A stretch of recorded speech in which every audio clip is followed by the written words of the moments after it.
At approximately 0525 hours, a Russian Mi-17 assault helicopter departed a forward operating base inside occupied Ukraine. On board were Russian soldiers assigned to an assault unit, tasked with reinforcing pressure against Ukrainian defensive positions deeper inland. This was not a special operation. It was not experimental. It was routine. Since the opening phases of the war, helicopters like the Mi-17 had formed the backbone of Russian tactical mobility, moving infantry, ammunition, medical teams, and command elements across terrain that ground vehicles struggled to cross quickly. When flown low and fast, helicopters were difficult targets. They slipped beneath radar coverage. They operated inside the reaction time of traditional air defenses. This belief shaped doctrine, and doctrine shaped confidence. The flight followed a standard low-signature ingress profile. The helicopter hugged the terrain, maintained steady cruise speed, and followed roads and river lines to reduce navigational error. This minimized radar exposure, reduced infrared contrast, and avoided predictable engagement envelopes for shoulder-fired missiles. This was not improvisation. It was doctrine. And doctrine assumed the primary threat came from above or from long range. What it did not account for was a threat that listened instead of looked. What the Russian pilots did not know was that Ukrainian drone operators had been awake and waiting since before first light. By 0345 hours, 3 Ukrainian FPV operators were already in position. They were spread across open farmland, broken tree lines, and a shallow river valley, forming a loose triangular surveillance zone. Each position was chosen not for visibility, but for geometry. Their spacing allowed overlapping acoustic coverage of every likely helicopter route while maintaining sufficient baseline distance for accurate triangulation. This was not improvisation. It was field-tested adaptation. Each operator controlled a modified first-person view drone, optimized not for endurance, but for vertical acceleration and climb rate. In traditional air combat, speed matters most. Here, time to altitude mattered more. Each drone carried a compact-shaped charge warhead, small by conventional standards, but devastating if placed correctly. Their mission was simple to describe and nearly impossible to execute. If they failed, the helicopter would pass untouched. If they succeeded, decades of assumptions about rotary-wing survivability would collapse, because helicopters were never meant to be hunted this way. The warning did not come from radar. It did not come from infrared sensors. It did not come from satellites. It came from sound. Weeks earlier, Ukrainian forces had quietly deployed a passive acoustic detection network across this sector. The system was built from modified smartphones fitted with external microphones, cheap, replaceable, and easy to conceal. Some were buried shallowly, others were hidden in drainage pipes, abandoned structures, or disguised as debris. Each sensor consumed almost no power. Some ran for weeks on internal batteries. Others used scavenged solar panels. They transmitted tiny packets of data over long-range, low-power links, signals so faint they blended into background noise. This mattered, because unlike radar, the system never announced its presence. It did not search the sky. It listened. When the helicopter passed overhead, each sensor recorded the exact millisecond the sound arrived. Because sound travels at a constant speed through air, the slight delay between sensors allowed software to calculate the aircraft's position through triangulation alone. This concept was not new.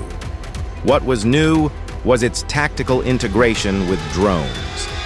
The Mi-17's twin turbo shaft engines produced a distinctive low-frequency rotor signature, frequencies that propagated efficiently through fog, forest canopy, and uneven terrain, exactly where radar struggled.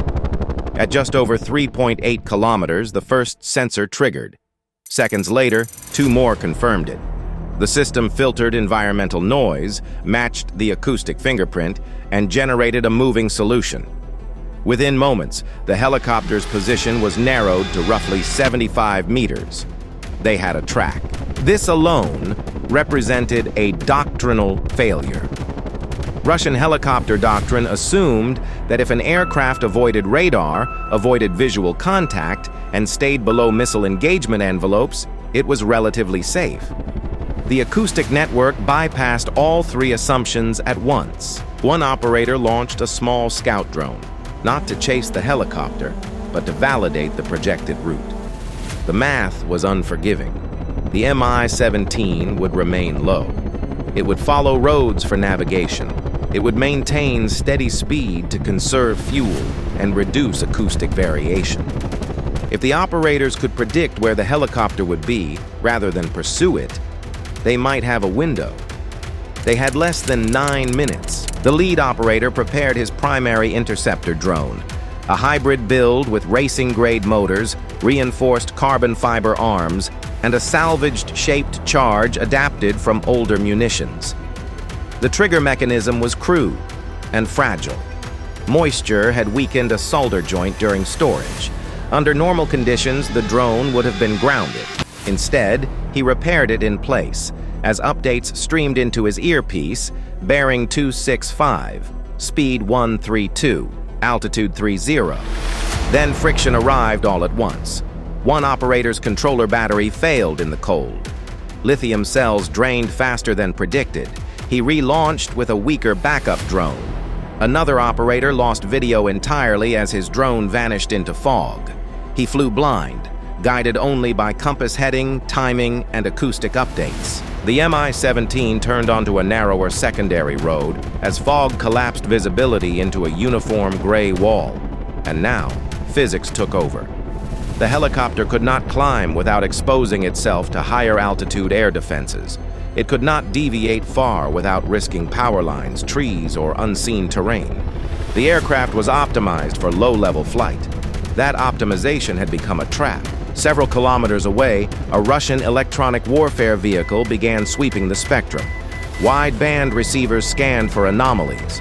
Automated systems attempted classification, detect, identify, suppress. But the Ukrainian drones did not behave like conventional targets.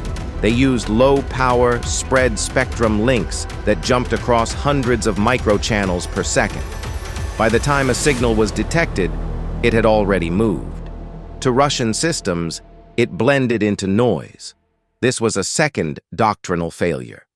EW systems optimized for high-power emitters struggled against agile, civilian-derived systems that refused to look like military targets. At 0548 hours, the Mi-17 emerged from the fog exactly where calculations predicted. There would be no chase. The drone was slower. This engagement was not about speed. It was about timing. The interceptor hovered low above an open field, motors barely turning to conserve power. The acoustic feed sharpened. Rotor rhythm confirmed. 20 seconds. Then sunlight flashed off the cockpit glass. 240 meters, 30 meters altitude. As the Mi-17 passed overhead, the operator pushed the throttle forward. The drone surged into the rotor wash. Turbulence slammed it violently, twisting the frame across multiple axes. He made no sudden corrections. Over-control would have been fatal. Seconds later, it struck. The shaped charge detonated instantly. The explosion collapsed inward, forming a focused jet of molten metal that punched through the helicopter's thin aluminum skin. Inside the airframe, fire erupted. By the time emergency systems reacted, the outcome was already sealed.